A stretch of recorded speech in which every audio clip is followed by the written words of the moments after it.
प्यारे नाजरीन अस्सलाम वालेकुम। मेरा शौहर रात को बच्चों के सामने ही मेरे करीब आता।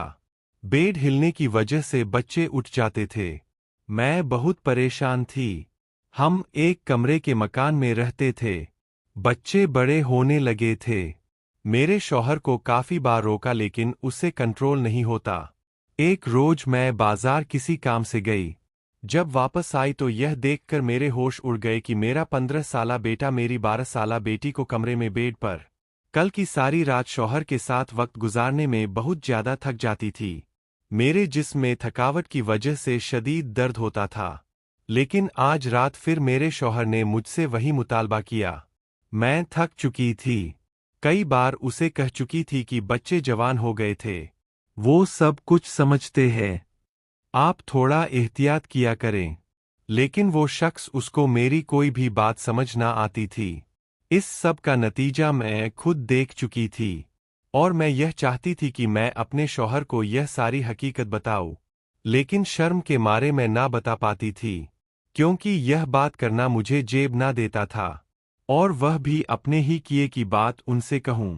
मेरा शौहर नईम यह ना जानता था कि बच्चों की यही उम्र होती है। जिस उम्र में अच्छाई की तरह रुखबत हासिल करते हैं या फिर बुरे कामों में दिलचस्पी लेना शुरू हो जाते हैं। बच्चे कम उम्र में ही अपने वालिदैन से सीखते हैं। और जब वह सब कुछ सीख जाते हैं तो फिर वह उसको अपनाना चाहते हैं। और बिल्कुल मेरे बच्चों ने भी ऐसा ही किया था। रात के वक्त जब नईम और मैं करीब आते थे और हमारे इस काम करने से बच्चे उल जाते थे। मैंने कई बार नोट किया था कि वह जाग रहे होते थे लेकिन हमें कुछ नहीं कहते थे। दर हकीकत हमारा एक ही कमरा था। एक किचन और बाहर छोटा सा सहन था। बहुत ज्यादा मुश्किल के साथ हम इस घर में गुजारा कर रहे थे। पहले तो बच्चे नहीं थे। मैं इस घर में पुरस्कून जिंदगी गुजार रही थी। लेकिन अब खुदा का शुक्र है कि हमारी फैमिली बड़ी हो चुकी थी। और बच्चे भी दिन ब दिन जवान होते जा रहे थे। इसलिए मैं चाहती थी कि हमारा घर बड़ा हो ताकि बच्चे भी पुरस्कून माहौल में परवरिश पाएं। और मैं भी अपने शौहर की बात मान सकूं। लेकिन यह सब कुछ आसान ना था। अभी हमारे हालात इतने अच्छे ना थे कि हम एक बड़ा घर खरीद सकते। इसी घर में गुजारा करना था। और उसके साथ ही मेरे शौहर की यह डिमांड मुझे मजीद शर्मिंदगी का बायस होना पड़ता था। मैं उन खवातीन में से नहीं हूं जो अपने शौहर से हर वक्त करीब आने का मुतालबा करती है और कहती है कि उनके शौहर उनके साथ ज्यादा से ज्यादा वक्त गुजारें। मुझे बहुत ही अजीबोगरीब लगता था जब मेरा शौहर मेरे रोकने पर भी रात को मुझसे वह सब कुछ करता था जिसके लिए मैं ना मानती थी। शायद बच्चे भी हमें कई बार यह सब कुछ करता हुआ देख चुके थे। इसीलिए उस दिन आलिया और अरसलान वो हरकत कर रहे थे। मैंने कई बार नईम को रोका था लेकिन वो अपनी आदत से मजबूर हो चुका था। सारी रात उसको मेरे करीब आने का शौक होता था। बेशक चाहे बच्चे जाग भी रहे होते थे। उनको इस चीज से कोई फर्क ना पड़ता था। एक कमरे में 3 बच्चे और उसके साथ गजब खुदा का। एक ही बेड पर यह सब कुछ करना मेरे लिए बहुत ही शर्मिंदगी की बात थी। लेकिन मैं मजबूर थी। अपने शौहर की बात ना मानती तो वो मुझे कई तरह की बातें करता और बहुत ही अजीबोगरीब बातें करता था। ऐसी बातें जिनको सुनने से बेहतर है कि इंसान उसकी यह बात मान ले। दर हकीकत वो मुझसे कहता था कि अगर तुम्हें मेरे साथ यह सब कुछ करना तो किसके साथ करना चाहती हो। ना जाने तुम क्या चाहती हो। मेरा हक है यह सब कुछ करना और तुम अपने हक को फराइज भूल चुकी हो। मैं नईम से कोई और बात करती थी लेकिन वह इसी बात पर ले आता था। दर हकीकत बच्चों की वजह से उसको यह सब कुछ करने के लिए रोकती थी। लेकिन वह सोचता था कि उसके करीब नहीं आना चाहती। इन दोनों बातों में बहुत ज्यादा फर्क था। लेकिन यह बात नईम को अक्सर मैं समझा ना सकती थी। इस कदर रोमांटिक इंसान मैंने अपनी दुनिया में ना देखा था। हर वक्त उसको रोमांस के अलावा और कुछ नजर ना आता था। और यहाँ तक कि मेरी सारी रात उसको रोकने और मना करने में गुजर जाती थी। यहाँ तक कि बच्चे भी हमारी आवाज और हिलने जुलने की वजह से उठ जाते थे। कई बार तो आलिया और अरसला ने जब मुझसे पूछा कि अम्मी जान आप रात को इस वक्त क्या हुआ है? आप क्यों उठ रही है? तो मैं वहीं पर शर्मिंदगी के मारे डूब जाती थी। मुझे समझ नहीं आती थी कि उन लोगों को क्या जवाब दूं। तब मैं उनसे कहती कि बेटा तुम लोगों को परेशान होने की जरूरत नहीं, बस मेरी तबीयत नहीं ठीक इसलिए मैं बेचैनी महसूस कर रही हूं और उठ गई हूं। तुम लोगों को परेशान होने की जरूरत नहीं। इसी तरह के कई बहाने उन लोगों को सुना देती थी, लेकिन नईम अपनी हरकत से बाज ना आए। मैं अक्सर उसी के बारे में सोचती रहती थी, और आज भी यह सब कुछ मैंने अरसलान और आलिया की हरकत को देखते हुए सोचा था, और कह रही थी कि काश नहीं मेरी बात मान लेते तो बच्चे इतना बड़ा गुनाह करने से बच जाते, और उनके झनों में यह बातें अभी ना आती। क्योंकि जिन बच्चों के झन इस तरह के हो जाते हैं, ना तो वह तालीम पर तवज्जो दे पाते हैं और ना ही अपनी जिंदगी में आगे बढ़ पाते हैं, और यह सब कुछ अपने बच्चों के साथ नहीं होने दे सकती थी। इसीलिए सबसे पहले मैंने नईम से कहा कि तुम्हें इस काम को रोकना होगा। अगर तुम्हें बहुत ज्यादा शौक है तो एक और घर लो, ताकि मैं अपने बच्चों को अलग अलग कमरे में सुला सकूं और खुद भी अलग कमरे में सो जाऊं, ताकि कम से कम बच्चे तो हमारी वजह से डिस्टर्ब ना हो। लेकिन नईम भी मजबूर था। उसके पास भी इतने पैसे ना थे कि हम अभी अभी घर ले लेते, और ना ही हमारी हैसियत इतनी थी कि बड़े घरों में हम रह सकते हैं। लेकिन नईम ने मुझे हौसला दिया और कहा कि तुम्हें परेशान होने की जरूरत नहीं, मैं बहुत जल्द ही एक घर ले लूंगा जहां पर हम पुरस्कून तरीके से अपनी जिंदगी बसर करेंगे। मैं खामोश हो जाती हूं और फिर अपने काम में मशगूल हो जाती थी, लेकिन हर वक्त हर रात मेरे लिए तलवार की तरह लटकी रहती थी। अब मुझे अपनी रातों से नफरत होने लगी, क्योंकि मैं इस काम से थक चुकी थी। मैं जरा भी इस काम में सुकून और दिलचस्पी नहीं हो रही थी, और ना ही मैं उन खवातीन में से हूं कि मैं चाहूं कि मेरा शौहर हर वक्त साथ रहे और मेरे करीब रहे। मुझे यह सब कुछ पसंद ना था। खैर इसी तरह जिंदगी गुजर रही थी। जब आज रात नईम ने मुझे दोबारा उठाया तो मेरे दोनों बच्चे मेरे साथ सो रहे थे। मैं उस वक्त नईम से गुस्सा होने लगी और कहने लगी कि मैं तुम्हें एक ऐसी हकीकत बता दूं, और एक ऐसी बात बता दूं जिसके गुनाहगार सिर्फ और सिर्फ तुम हो, तो तुम कभी भी मुझसे यह सब कुछ करने के लिए नहीं कहोगे। तुम्हारी वजह से हमारे बच्चों की आदतें खराब हो रही है। तुम्हें कई बार रोकने की कोशिश की है। हर वक्त तुम्हारे दिमाग पर बस एक ही बात होती है, इतना भी इंसान को जिनसी लगाव नहीं होना चाहिए। अभी मैं यही कुछ कह रही थी और अपनी आवाज को इस कदर आहिस्ता करके बोल रही थी कि बच्चे ना उठ जाए और ना ही वह हमारी आवाज सुन ले कि नईम ने मुझे अपनी तरफ खींचा और अपना काम करना शुरू हो गया। मुझे बेहद तकलीफ होती थी, मैं थक जाती थी, और यह सब कुछ करने से बच्चे भी जाग जाते थे, क्योंकि बेड हिल रहा होता था। मैं खामोश हो गई। अब मुझे यह सब कुछ जबरदस्ती लगता था। हालांकि नईम अपने पूरे हक के साथ यह सब कुछ करते थे, लेकिन मैं अब इस चीज से थक चुकी थी।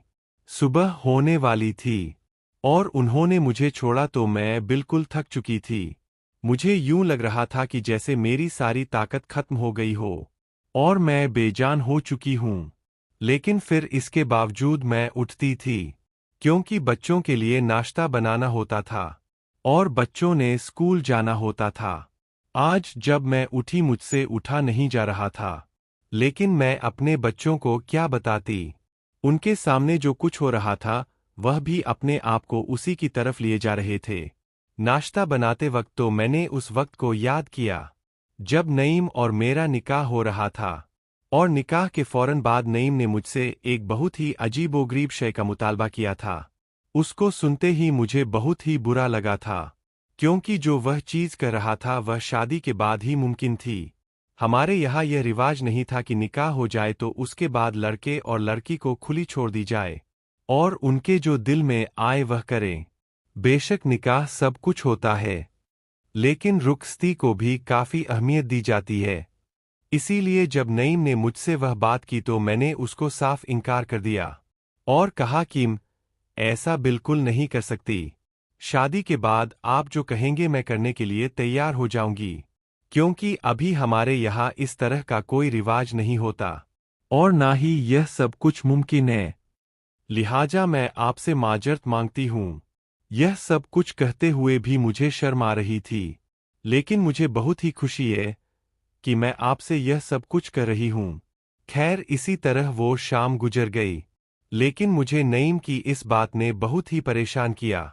उसके इस मुतालफे पर मुझे अजीबोगरीब ख्यालात आए और शर्मिंदगी महसूस हुई, और मैं इस सोच में गुम हो गई कि वो शख्स इस तरह के बारे में कैसे सोच सकता है। आखिर उसको शर्म ना ही होगी मुझसे यह बात करते हुए। खैर, मैं फिर अपने आप को खामोश करवा देती थी और कहती थी कि लड़के जज्बाती होते हैं और उनको शादी करने का बहुत ज्यादा शौक होता है, इसीलिए नईम खुशी के मारे मुझे यह सब कुछ कह रहा होगा। मैं खामोश हो गई। लेकिन हमारे निकाह के 1 साल बाद हमारी शादी हुई। उसे 1 साल में नईम ने मुझसे कई बार बाहर अकेले मिलने के लिए बुलाया, लेकिन मैं उसके कहने पर एक बार भी उसके पास ना गई थी, क्योंकि मैं जानती थी अगर मैं उसकी बात मान ली तो फिर वह अपनी तमाम हदें पार कर लेगा। लेकिन उसकी वह निकाह के बाद वाली एक रात जब उसने मुझे छत पर अकेले मिलने के लिए बुलाया था, आज तक ना भूली थी। उसने मुझे एक लड़की के हाथ पैगाम भेजा जब सब सो गए थे और नईम की फैमिली का घर दूर था, इसीलिए यह लोग जब निकाह करने के लिए आए, रात का फंक्शन था। उन लोगों को काफी देर हो गई। मेरे वालिद ने कहा कि आप लोग आज रात हमारे घर ही रह जाएं। हमारी छत में एक कमरा है, वहां पर नईम सो जाएगा और बाकी नीचे हम तमाम लोग एक ही जगह पर सो जाएंगे। नईम ने इस मौके का खूब फायदा उठाने की कोशिश की और मुझे छत पर बुला भेजा। मुझे लगा कि शायद निकाह की मुबारकबाद देनी है या फिर वो मुझे कुछ समझाते होंगे। इसी तरह के मैंने कई और ख्यालात सोचे, लेकिन जो बात मुझसे नईम ने कही उसके बारे में मेरा दिमाग ना माना था और ना ही मेरी सोच वहां तक जाती थी, क्योंकि नईम ने मुझसे अकेले में मिलने के दौरान यह बात की कि वह मेरे करीब आना चाहते हैं और चाहते हैं कि वह कुछ वक्त मेरे साथ अकेले में छत वाले रूम पर गुजारें। जैसे उन्होंने यह बात की तो मैं शर्मिंदगी में डूब गई, क्योंकि अभी हमारी रुखसती न हुई थी और उनको मेरे करीब आने की पड़ी थी। मैंने उनको सख्त अल्फाज में मना किया और कहा कि यह सब कुछ मुमकिन नहीं हो सकता। शादी के बाद आप जैसा कहेंगे मैं आपका हुक्म मानने के लिए तैयार हूं, लेकिन अभी यह सब कुछ मुमकिन नहीं है। मैं यह सब कुछ कहती वहां से आने वाली थी कि नईम ने मेरा हाथ पकड़ा और कहा कि क्या तुम वाकई मुझे छोड़कर जाना चाहोगी। मैंने कहा कि जी बिल्कुल, क्योंकि मैं आपकी यह बात नहीं मान सकती, और उसके साथ ही मैं वहां से चली गई। लेकिन बकिया जो रात बज चुकी थी मुझे नींद ना आई। अजीबोगरीब सवालात आ रहे थे, लेकिन मैं खामोश हो गई और सोचा कि शायद नईम मुझसे मजाक कर रहा होगा। इसी तरह वक्त गुजरता गया। उस 1 साल में नईम ने मुझे कई मर्तबा पैगाम दिया और कई मर्तबा मिलने के लिए बाहर बुलाया, लेकिन मैं एक बार भी ना गई। और शादी के बाद जब मेरी पहली रात नईम के साथ गुजरी तो मुझे यकीन हो गया कि नईम वाकई झूठ नहीं बोलता था और मुझसे सब कुछ करना चाहता था। वह असल में हकीकत थी। सारी रात मुझसे नईम ने बेइंतहा प्यार किया। पहले कुछ अरसा तो मैं भी पुरस्कून महसूस होती थी और खुश होती थी, लेकिन आहिस्ता आहिस्ता जब नईम की यह सब पूरी आदत बन चुकी थी और वह हर वक्त यही करना चाहता था तो मैं थक जाती थी और मुझे अजीबोगरीब लगता था। यहाँ तक कि जब वो दोपहर को घर वापस आता या फिर कभी लेट जाता तो मुझे अपने साथ ही रखता था और हर वक्त मेरे करीब आने के लिए बहाने ढूंढता रहता था।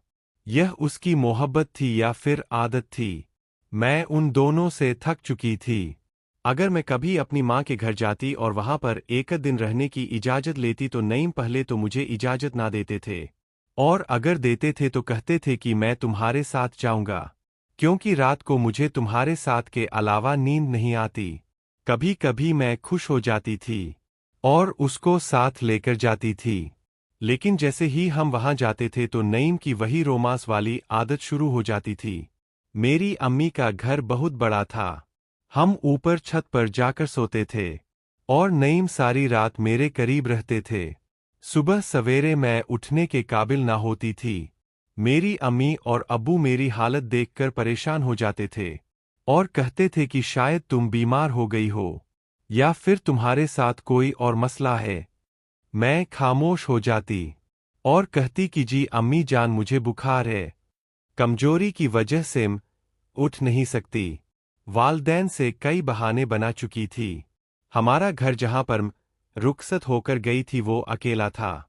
वहां पर और कोई इंसान ना रहते थे, इसलिए नईम जो भी मेरी हालत करता था उसको बर्दाश्त कर लेती थी। लेकिन जहां पर मेरे वालदैन थे, मेरे रोकने के बावजूद भी नईम नहीं रुकते थे। उनको रात के वक्त इन सब के अलावा और कुछ भी नहीं सूझता था। और इसका नतीजा जो हमारे बच्चों की सूरत में निकला उसको देखकर नईम खुद परेशान हो गए और वह जान गए कि उन्होंने बहुत ही गलत किया है। जब उस रात भी उन्होंने मेरे साथ जबरदस्ती यह सब कुछ करने की कोशिश की और मैं खामोश होकर सब सहती रही।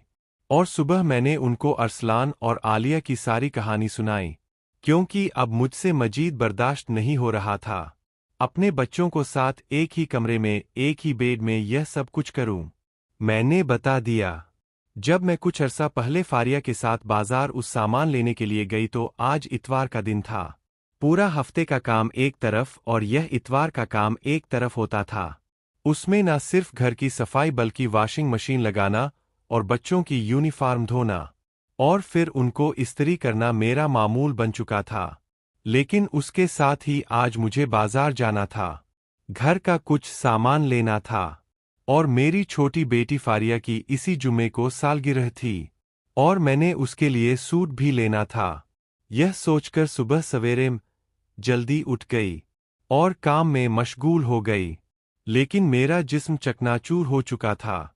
मुझे लग रहा था कि जैसे कोई काम नहीं कर सकती। थकावट ने मेरे पूरे जिस्म पर हमला कर लिया था और थकावट हावी हो चुकी थी।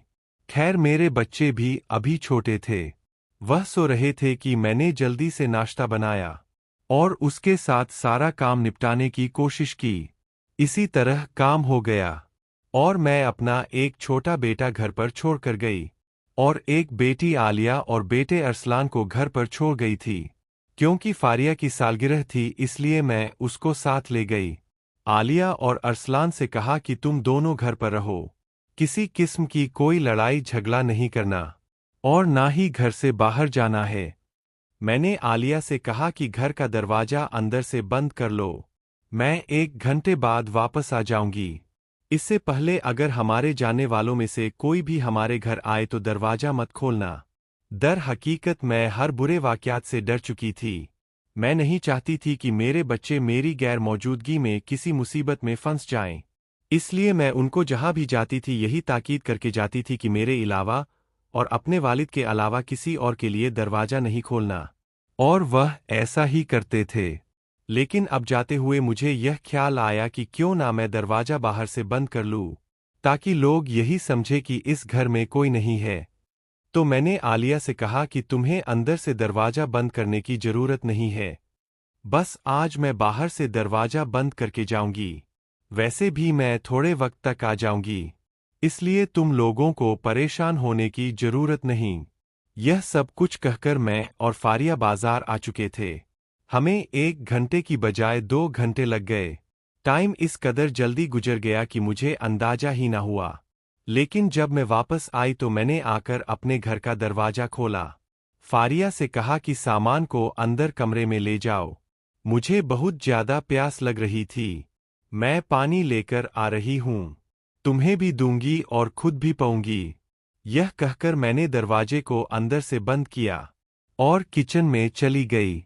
लेकिन जैसे ही मैं किचन में गई तो एक ऐसा मंजर मैंने देखा जिसको देखते ही मेरे कदमों के नीचे से जमीन निकल गई, क्योंकि मैं सोच भी नहीं सकती थी कि मेरे अपने ही बच्चे यह सब कुछ कर रहे हैं। तभी मैंने सोचा कि इस सब में इनकी कोई गलती, कोई कसूर ना था। यह सब कुछ आपकी वजह से हो रहा था। मैं कई बार आपको रोक चुकी हूं, लेकिन आप रुकने का नाम नहीं लेते थे। हर वक्त आपको एक ही काम सोचता रहता था और वह था मेरे करीब आना। उसकी इस रवैया से मैं भी तंग आ चुकी थी। बच्चे जवान हो चुके हैं, और वह हर बात पिक भी करते हैं। बच्चों की यह उम्र चल रही थी कि वह हर बात को वैसा ही करने की कोशिश करते थे जैसा कि हम करते थे। इस बार की उन्होंने हद ही कर दी। ना जाने वो यह सब कुछ सोच भी कैसे सकते हैं। मेरे तो दोनों बहन भाइयों से एक बार ही उड़ चुका है। आलिया और अरसलान की यह हरकत जो मैंने आज अपनी आंखों से देखी थी, उसने मेरी रातों की नींद उड़ा दी थी। मुझे चैन सुकून ना आता था। और मैं इस चीज पर मजबूर हो गई कि मैं कभी भी अपने बच्चों को अकेला घर पर ना छोड़कर जाती थी। या तो तीनों को साथ लेकर जाती थी, या फिर खुद ही कहीं नहीं जाती थी। यह सब कुछ मैंने अपनी जिंदगी का शेवा बना लिया था। यह सब कुछ मैंने अपनी जिंदगी का शेवा बना लिया था। अरसलान और आलिया की हरकत ने मुझे पागल करके रख दिया। मैं शदीद गुस्से में थी। और मैं आज आपकी इस हरकत से तंग होकर यह सब कुछ आपको बता रही हूँ। जैसे मैंने यह सारी कहानी नईम को बताई तो उन पर हैरतों का पहाड़ टूट पड़ा। इतना ही नहीं, मैंने उनको यह सब कुछ रोकने पर मजबूर कर दिया। तो यह सुनकर नईम के कदमों के नीचे से जमीन निकल गई। वह सोच भी नहीं सकते थे कि उनका यह सब कुछ करना उनके बच्चों पर असर डाल सकता है। मैं तो उनको कई बार कही चुकी थी कि बच्चे हमें देखते हैं, वह जाग रहे होते हैं, अपने आप को कंट्रोल में रखा करें। लेकिन उनको मेरी बात समझ ना आती थी। जब मैंने उनको एक खतरनाक हकीकत से आगाह किया तो वह जान गए थे, खुद ही शर्मिंदा होने लगे। और उसके बाद उन्होंने मुझसे किसी किस्म का कोई मुतालबा ना किया। अब जब तक इस घर में रहे उन्होंने मुझे कभी भी अपने करीब आने के बारे में ना कहा था। यह सब कुछ बताने के बाद मेरी जिंदगी भी सुकून में आ गई थी। और बच्चों पर भी मैं सख्त कड़ी नजर रखती थी। उसी दौरान जब एक दिन मुझे जरूरी काम के साथ दोबारा घर से बाहर जाना पड़ा, और यह ऐसी जगह थी जहां पर मैं बच्चों को भी साथ लेकर नहीं जाना चाहती थी, और उनको घर छोड़कर गई। तो जब मैं वापस आई तो मैंने दोबारा वही सूरत हाल देखा। कुछ अरसे बाद बच्चों को जब दोबारा यह सब कुछ करने का मौका मिला तो वह बाज ना आए। हालांकि उनकी खातिर नईम भी रुक गए थे और अपनी तमाम रोमांस वाली आदत को खत्म कर चुके थे। लेकिन बच्चों के दिमाग में जो उन्होंने डाला था वह बैठ गया था, और वह अपने आप को इस राह पर लेकर जा रहे थे कि एक दिन वह खुद जिल्लत और रुसवाई का सामना करने वाले थे। मैं उनकी माँ थी। यह सब कुछ कैसे बर्दाश्त कर सकती थी? मुझे बहुत ज्यादा तकलीफ होती थी। हालांकि इस बार मैं फारिया को भी घर छोड़कर गई थी, और कह कर गई थी कि तुम तीनों एक साथ बैठना, और कोई भी गलत हरकत करने की जरूरत नहीं। तुम लोग बहन भाई हो। और इसी तरह के मैंने कई उन लोगों के सामने जज्बाती अल्फाज कहे, लेकिन उनको जरा असर ना हुआ। उनके दिमाग पर जो बात बैठ चुकी थी वह कभी ना उतरी। मैं जब वापस आई तो फारिया हमारे कमरे में बेड पर सो रही थी। आलिया और अरसलान दोबारा मुझे किचन में मिले, लेकिन इस बार वह बहुत ही बेहुदा तरीके से एक दूसरे को देख रहे थे और अजीबोगरीब बातें करके हंस रहे थे। मुझे उनकी यह बात भी बुरी लगी थी। मैं चाहती थी कि वह बहन भाई है और एक हद में रहकर खुद से बात करें। मैं जैसे गई तो आलिया मुझे देखकर हक्का बक्का होने लगी। मैंने उसको एक जोरदार थप्पड़ मारा और कहा कि तुम्हें मना किया था ना कि भाई के करीब नहीं जाना, और ना ही उससे किसी किस्म की कोई बात करनी है। तो फिर यह सब कुछ क्या है? तब आलिया ने कहा कि अम्मी जान आपको क्या हो गया है? अब मैं बड़ी हो चुकी हूँ। कुछ अरसे पहले जो नादानी मैंने की थी उस पर बहुत ज्यादा शर्मिंदा हूँ। लेकिन अब तो मैं भाई के साथ हंस रही थी। हम अपने स्कूल में क्लास फेलो की बात पर हंस रहे थे। यह अब सब कुछ क्या कह रहे हैं? जैसे ही आलिया ने मुझे यह सब कुछ कहा तो मैं थोड़ी मुतम हुई और उन दोनों से कहा कि कमरे में जाओ और बैग खोलकर पढ़ने बैठो। मैंने पानी पिया और कहा कि शायद मैं बहुत ज्यादा टेंशन और परेशान होने लगी हूँ और उनके बारे में बहुत ज्यादा सोचने लगी हूँ। इसलिए मेरी सोच में हर वक्त यही घूमता रहता है। और जैसे ही मैं उन दोनों को करीब देखती हूँ तो मुझे फौरन वही बात याद आ जाती है। खैर मैंने किचन से पानी पिया और वापस कमरे में आ गई। शाम को मेरे शौहर ने मुझे एक ऐसी खबर दी जिसको सुनते ही मैं फूले ना समाती थी। उसने मुझे बताया कि अब तुम्हारी तमाम परेशानियां खत्म हो गई है। क्योंकि मुझे कंपनी की तरफ से एक घर मिल गया है। यह घर बहुत खूबसूरत है और उसमें बहुत बड़ा सहन है। 4 कमरे हैं, एक किचन है और स्टोर रूम भी है। तुम देखोगी तो हैरान हो जाओगी। हम कल ही उसमें शिफ्ट हो जाएंगे। जैसे मैंने यह सब कुछ सुना तो खुदा का शुक्र अदा किया। और नईम को जो बात मैंने बताई थी वह उसके दिल पर लगी थी, क्योंकि वह अपने बच्चों का मुस्तकबिल खराब नहीं कर सकता था और ना ही उनके झन को बिगाड़ सकता था। इसलिए उसने जल्द ही अपने अफसर से बात की और घर का इंतजाम किया। हम एक दिन बाद उस घर में शिफ्ट हो गए। यह घर हमने किराए पर दे दिया और वहां पर पुरस्कून रहने लगे। आलिया को मैं अलग कमरे में सुलाती थी और अरसलान को भी अलग कमरे में सुला देती थी। फारिया भी आलिया के साथ सोती थी। उसके अलावा मैं और नईम अलग कमरे में सोने लगे और मेरी जिंदगी कुछ सुकून में आ गई। अब नईम की आदत भी थोड़ी संभल चुकी थी। वो कभी कभी मेरे करीब आते थे और इस तरह मुझे भी खुशी और राहत महसूस होती थी। हर वक्त का करीब आना मुझे जरा पसंद ना था। अब तो हमारा कमरा भी अलग हो चुका था। मैं मुतम और पुरस्कून होकर उसकी हर बात मानती थी और इसी तरह हमारी जिंदगी बहुत ही खूबसूरत गुजरने लगी। लेकिन मुझे जब भी अरब वो अरसलान और आलिया की बात याद आती थी तो बेहद तकलीफ होती और मैं शर्मिंदगी के मारे झुक जाती थी, क्योंकि बच्चों के झन में अब भी हमारी वो हरकतें याद होंगी। वो बेड का हिलना और नईम और मेरा करीब आना बच्चों को अब तक याद होगा। मुझे यह सोचकर बड़ी शर्म आती थी। जब भी मेरे बच्चे आपस में बैठकर बचपन की बातें याद करते थे और अपनी यादों को ताजा करते थे तो मैं वहां से उठ जाती थी, क्योंकि उनकी यादों में हमारा करीब आना और वह रोमांस करना भी आता था। इसलिए मैं उनकी महफिल में ना बैठती थी और काम का बहाना करके उठकर चली जाती थी। खैर, यह सब कुछ भी जिंदगी का हिस्सा है। इसी तरह वक्त गुजरता गया। बच्चे जवान होते गए। अरसलान मेरा सबसे बड़ा बेटा था और मैं चाहती थी कि इससे पहले मैं अपनी दोनों बेटियों की शादी करूं, क्योंकि वह भी जवान हो चुकी थी और मैं नहीं चाहती थी कि पहले उनकी भाई की शादी हो और उसकी बीवी आए और मेरी बेटियों पर कई किस्म की बातें करें। इसलिए बेहतर यही था कि हम आलिया और फारिया की पहले शादी करते थे और मैंने यही किया।